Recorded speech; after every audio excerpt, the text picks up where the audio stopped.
Hoje, nono ano, é nossa aula de número 25. Nossa aula número 25 é a correção das atividades das aulas 23 e 24. Então, vamos iniciar nossa correção.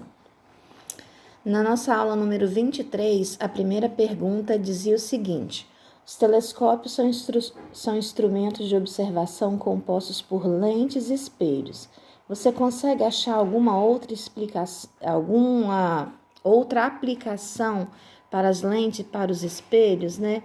Então, um dos exemplos que eu dei ali foi o periscópio, que é utilizado em instrumentos de navegação, e as lentes que servem para ajudar na correção dos problemas visuais. Vocês podem ter citado vários outros exemplos. Número 2, eu pedi para vocês conceituarem simetria, porque logo abaixo na questão, né, vai tocar na palavra simetria e alguns pode ser que não tenham conhecimento do significado da palavra. Então, o que significa simetria? Significa que duas partes de um elemento são iguais, né, quando colocadas umas sobre as outras. Então, por exemplo, se nós partirmos o nosso corpo no meio, então o nosso lado esquerdo é simétrico ao nosso lado direito na questão externa. Na questão interna não é não. Mas externamente, né, nós somos simétricos. Tem um braço de um lado, um braço do outro, perna esquerda, perna direita, olho esquerdo, orelha direita, orelha esquerda. Então, há uma correspondência de um lado com o outro. Na questão número 3, o que significa a expressão? Eu e minha imagem estamos em posições simétricas em relação ao espelho plano. Então, é exatamente isso, né? Dizer que a imagem que está lá é uma imagem que corresponde, né, à sua. Então, significa que os olhos do observador, a imagem refletida, tem origem de um ponto simétrico em relação ao espelho, ou seja, né, a imagem virtual tem a mesma distância do espelho que o observador. Aí, mais embaixo, na questão número 4, eu pedi para vocês reproduzirem, né, a imagem desses raios que foram traçados aí. Vou tentar reproduzir aqui no computador para vocês. Então, vamos lá, ó. Deixa eu pegar uma canetinha aqui para poder marcar. Então, aqui nós temos na opção A, o raio incidente. O raio incidente vem por aqui, né?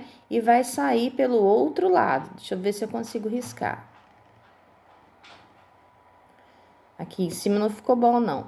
Mas, ó, nesse caso aqui, ó, o raio incidente, que vale 45, tem que ser igualzinho ao raio refletido. Então, desse lado aqui também, o raio tem que ter 45 graus. Agora, aqui na opção da letra B, o raio, né, tá incidindo de forma perpendicular, ó, formando um ângulo de 90 graus. Então, como é que vai ser o ângulo refletido? É um ângulo que volta sobre ele mesmo. Então, o ângulo refletido tá aqui para cima, ó. Na opção C, o raio tá deitado, né? Mas o ângulo de incidência, que é aquele que tá chegando aqui no espelho, esse aqui é o espelho, vai ser igual ao ângulo refletido. Então, ele vai vir para cá. Peraí, deixa eu corrigir aqui. Então, aqui, o ângulo de incidência também tem que ser um ângulo...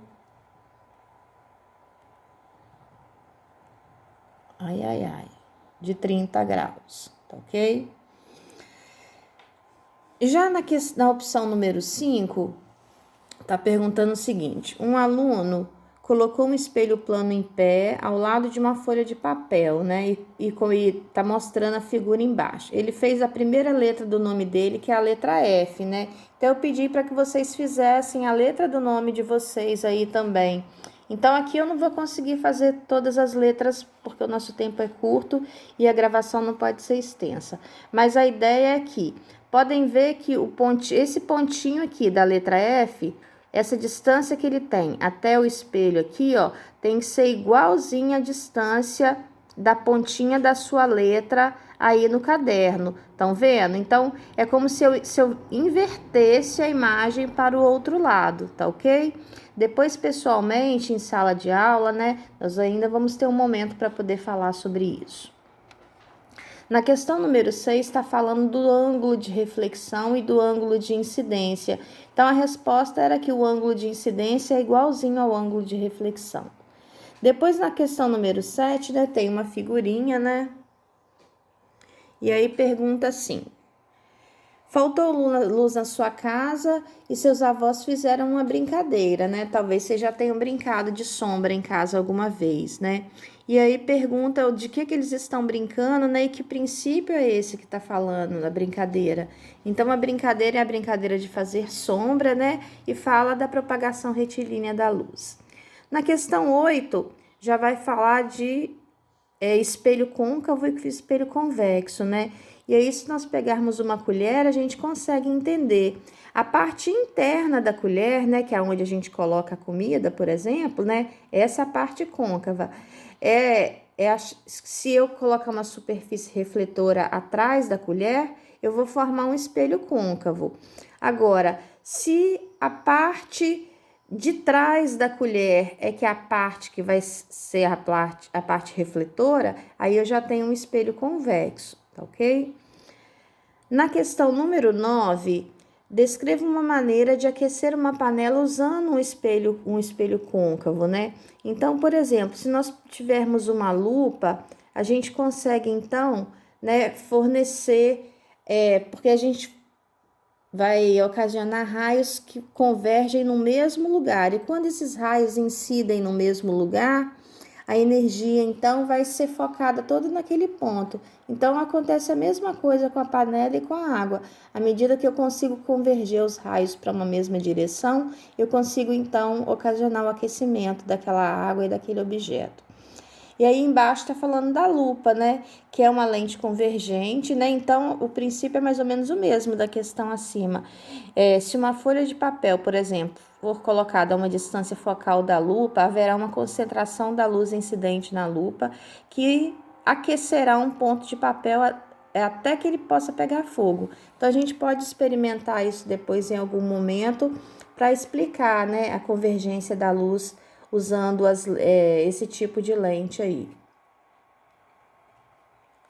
Depois, na outra aula, era uma atividade experimental e eu pedi para que vocês montassem um disco de Newton, né? O que era esse disco de Newton?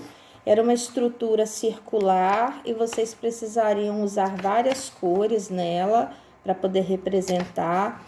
E no disco de Newton, a gente consegue perceber que quando ele é movimentado, ao girar o disco rapidamente, os nossos olhos captam a composição das ondas eletromagnéticas do espectro visível que sobrepõem umas às outras.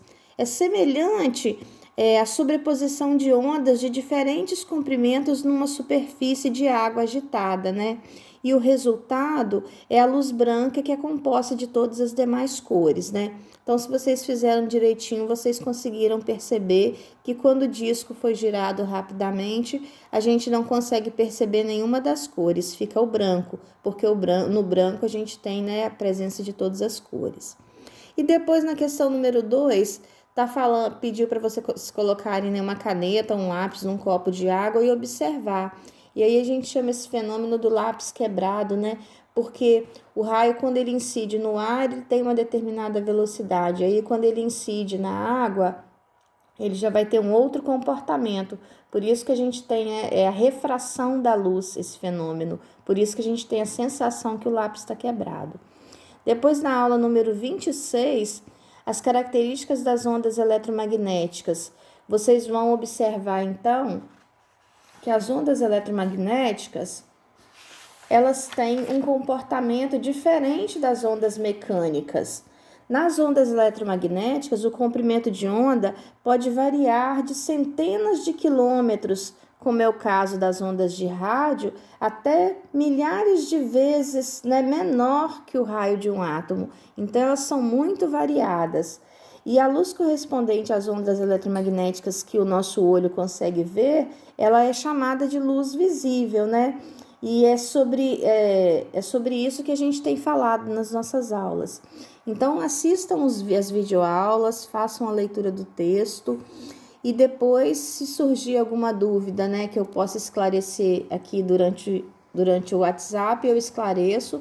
Caso não seja suficiente o esclarecimento da sua dúvida aqui, deixa marcado aí no seu caderno, que presencialmente a gente vai ter oportunidade de esclarecer a dúvida depois.